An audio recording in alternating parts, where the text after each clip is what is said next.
ओम श्री गणेशाय नमः। ओम श्री सरस्वत्यै नमः। ओम श्री गुरुभ्यो नमः।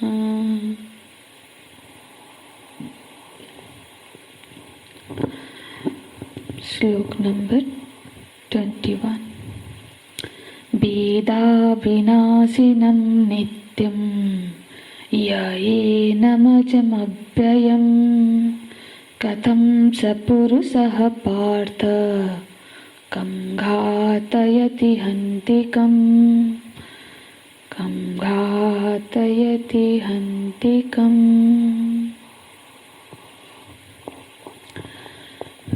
आत्मवस्तु पर चिंतन करते हुए भगवान बोलते हैं, ये जो आत्मवस्तु है ये देश काल वस्तु त्रिविध परिच्छेद शून्य है। ऐसा हम सबका बोध होना चाहिए, ऐसा बोध प्राप्त होना चाहिए। तो इसका निगमन करते हुए इस 21वें श्लोक में भगवान बोलते हैं, यह वेद जो ऐसा जानता है। वेद, यहाँ वेद शब्द का अर्थ ज्ञान है। एवं वेद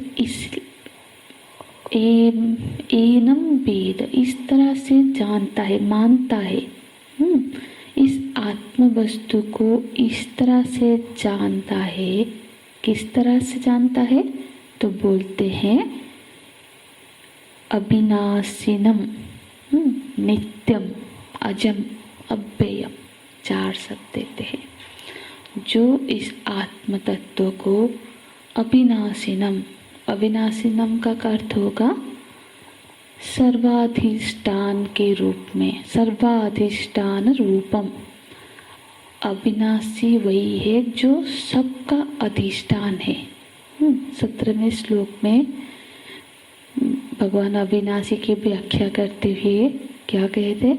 अविनाशी तो तद्विद्धि येन सर्वमिदं ततम्। और फिर बोलते हैं नित्यम। नित्यम से प्रभावी का निषेध कर दिया गया। ऐसे तो अविनाशी और नित्य ये दोनों जरा एक दूसरे से मिले हुए से मालूम पड़ते हैं। जो अविनाशी है वही नित्य है, जो नित्य है वो अविनाशी है।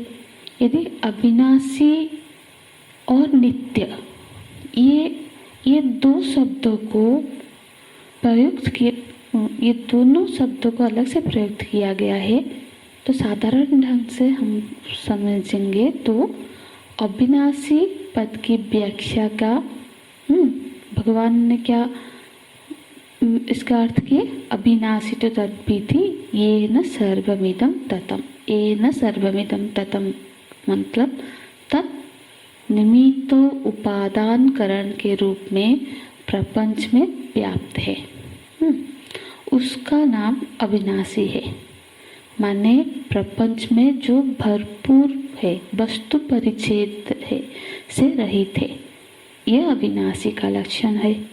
और जो काल परिच्छेद न होना यह नित्य का लक्षण है। तो और आगे के शब्द है, तीसरा शब्द देते हैं अजह। अजह माने जन्मादि षड विकार से रहित, माने एक रस, ऐसा का ऐसा ही। तो और चौथा शब्द है अव्ययम।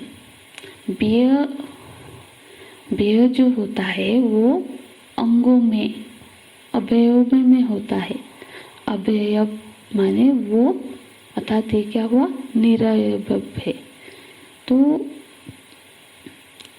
कि ये जो आत्म तत्व है, मतलब जिसने इस आत्मा को, इस आत्मा तत्व को इस स्वरूप से जान लिया, हाँ, वो किसी भी, जब उसको आत्मा का ऐसा स्वरूप का बोध हो गया तो फिर वो किसी भी क्रिया का, कर्म का कर्ता कैसे बन सकता है ना।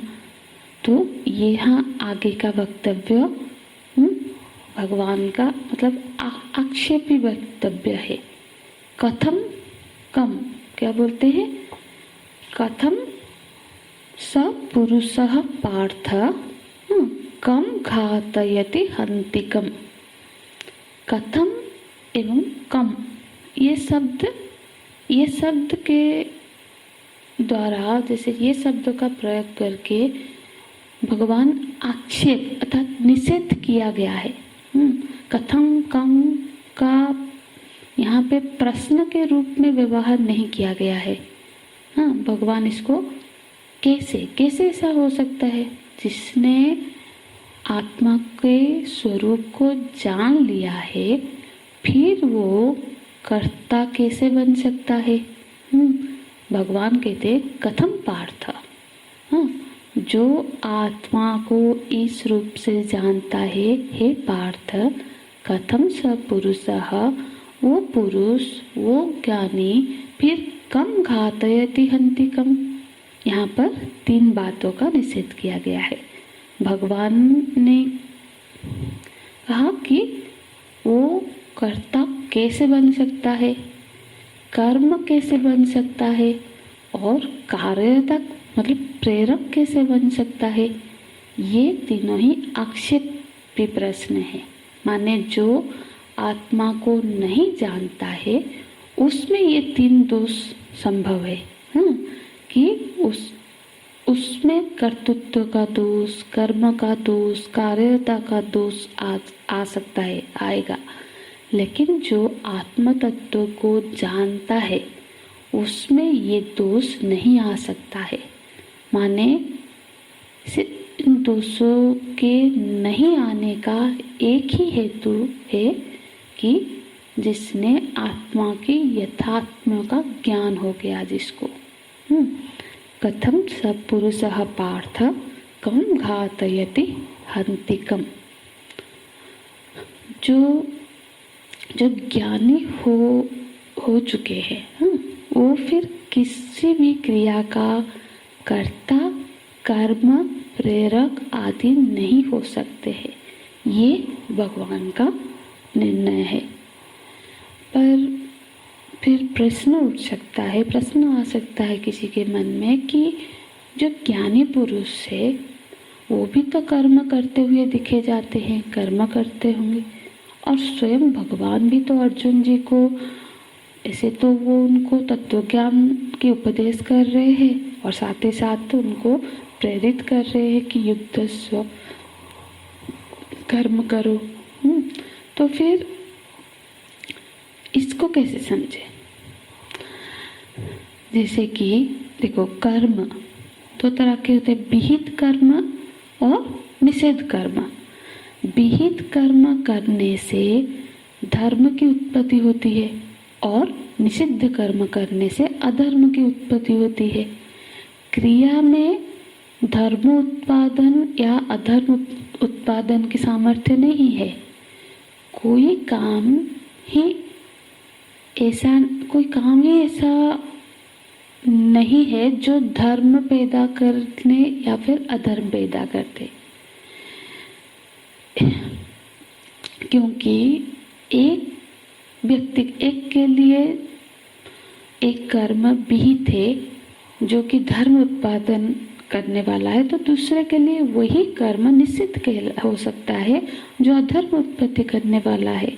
इसलिए कर्म की कीमत नहीं होती है, कीमत होती है विधि और निषेध की। इसीलिए जो सामान्य चेष्टाएं हैं, खाना पीना, बैठना, सोना, ये सब जो सामान्य है वो तो तत्वज्ञानी के शरीर के द्वारा भी होती रहती है। लेकिन धर्म उत्पादन की शक्ति जो है वो तत्वज्ञानी के कर्म में नहीं रहती है, क्योंकि उसके लिए ना कुछ विहित है ना कुछ निषिद्ध है, तो वो करता नहीं है। जो कर्तव्य से ऊपर उठ गया है, जो कर्तृत्व को देह में छोड़ दिया है, गुणों में छोड़ दिया है, प्रकृति में छोड़ दिया है, जिसका जो मैं है वो मैं अनादि अनंत निर्विकार शुद्ध ब्रह्म है, उसके लिए ना कुछ विधि है ना कुछ निषिद्ध है। इसीलिए उसके शरीर से जो भी क्रिया होती है उससे धर्म की उत्पत्ति नहीं होती है। तो आत्मज्ञानी को कर्म संन्यास का अधिकार है, क्योंकि जिस आत्म वस्तु का ज्ञानी को बोध हुआ वो आत्मा कर्म रहित है। वास्तव से आत्मा स्वरूपतः कर्म संन्यासी है। आत्मा में किसी भी कर्म का स्पर्श तक नहीं हो सकता। तो एक तो पहला तो ज्ञानी को कर्म संन्यास प्राप्त हुआ, और दूसरा जो अभी ज्ञानी नहीं बना है, बस मुमुक्षु है, जिज्ञासु है, उस पर जिज्ञासु किसका? उस आत्म तत्व का जिज्ञासु है जो कर्म रहित है। तो उस जिज्ञासु को भी कर्म संन्यास का अधिकार दिया गया है। तो इस अर्थ में इस श्लोक को हमको समझना चाहिए। हरि ओम तत्सत। ओम पूर्णमदः पूर्णमिदं पूर्णात् पूर्णमुदच्यते पूर्णस्य पूर्णमादाय पूर्णमेवावशिष्यते। ओम शांति शांति शांतिः। हरिः ओम। श्री गुरुभ्यो नमः। हरिः ओम।